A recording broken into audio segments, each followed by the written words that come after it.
Hi hello అందరూ ఎలా ఉన్నారు బాగున్నారా? ఈరోజు మనం వెజ్ బిర్యానీ చేసుకుందాం. ఎలానో చూపిస్తాను వచ్చేయండి. ఏమేమి తీసుకున్నాను: ఉల్లిపాయలు, పచ్చిమిర్చి, క్యారెట్, బీన్స్, పచ్చి బఠానీ, అల్లం వెల్లుల్లి పేస్ట్, కొత్తిమీర, కొంచెం జీడిపప్పు కూడా తీసుకున్నాను, కొంచెం మసాలా, సాల్ట్. చూస్తున్నారు కదా, ఆయిల్ వేసుకొని బిర్యానీ లీవ్స్, బిర్యానీ థింగ్స్ వేసేసుకుంటున్నాను. లో ఫ్లేమ్లో పెట్టి మగ్గనివ్వండి.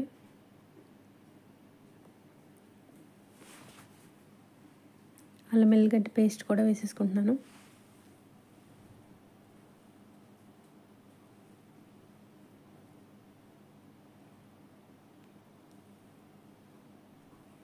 ఇప్పుడు పచ్చిమిర్చి, ఉల్లిపాయలు,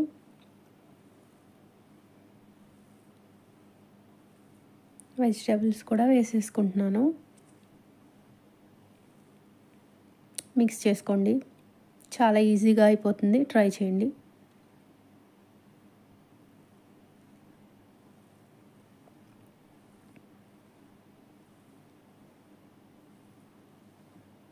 మూత పెట్టేసుకోండి. లో ఫ్లేమ్లోనే ఉంచుకుని మగ్గనివ్వండి.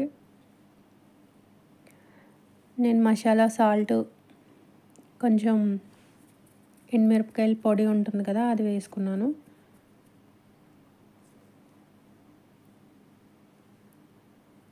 ఒక 5 మినిట్స్ అట్లా వదిలేసిన తర్వాత లో ఫ్లేమ్లో పెట్టి నేను కొబ్బరి తురుము వేసుకుంటున్నాను, 1 కప్పు. మిక్స్ చేసేసుకోండి. మూత పెట్టేసుకోండి. లో ఫ్లేమ్లో మగ్గనివ్వండి.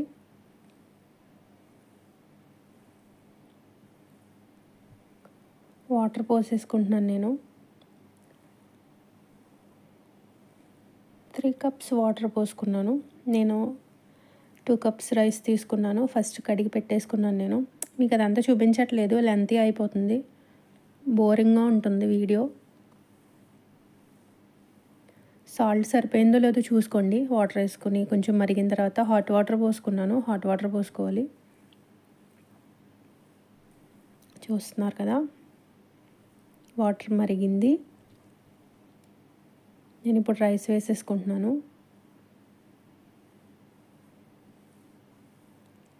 మిక్స్ చేసుకోండి.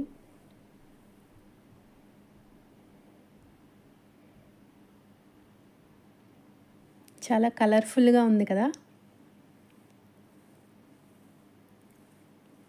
కొత్తిమీర కూడా వేసేసుకుంటున్నాను.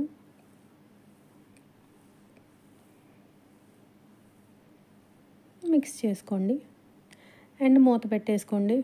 లో ఫ్లేమ్లో మగ్గుతూ ఉంటుంది. అలా వదిలేకండి, లో ఫ్లేమ్లో పెట్టేసి చూసుకుంటూ ఉండాలి మనం, లేకపోతే దాని ఇష్టానికి అది ఉడికిపోతుంది అన్నమాట. చూస్తున్నారు కదా,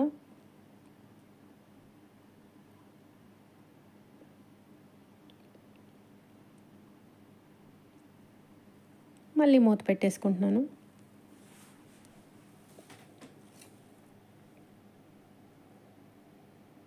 చూసారుగా,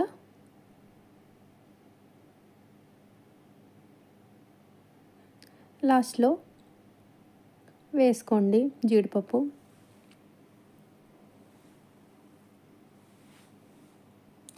చాలా బాగుంటుంది, చాలా ఈజీగా కూడా ఉంటుంది, అంత హడావిడేమీ ఉండదు. ట్రై చేయండి మీరు కూడా.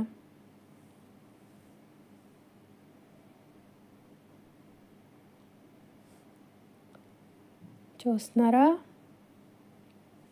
Okay, thank you. నచ్చితే లైక్ చేయండి, సబ్స్క్రైబ్ చేసుకోండి ప్లీజ్. Bye bye. మళ్ళీ కలుద్దాం నెక్స్ట్ వీడియోలో.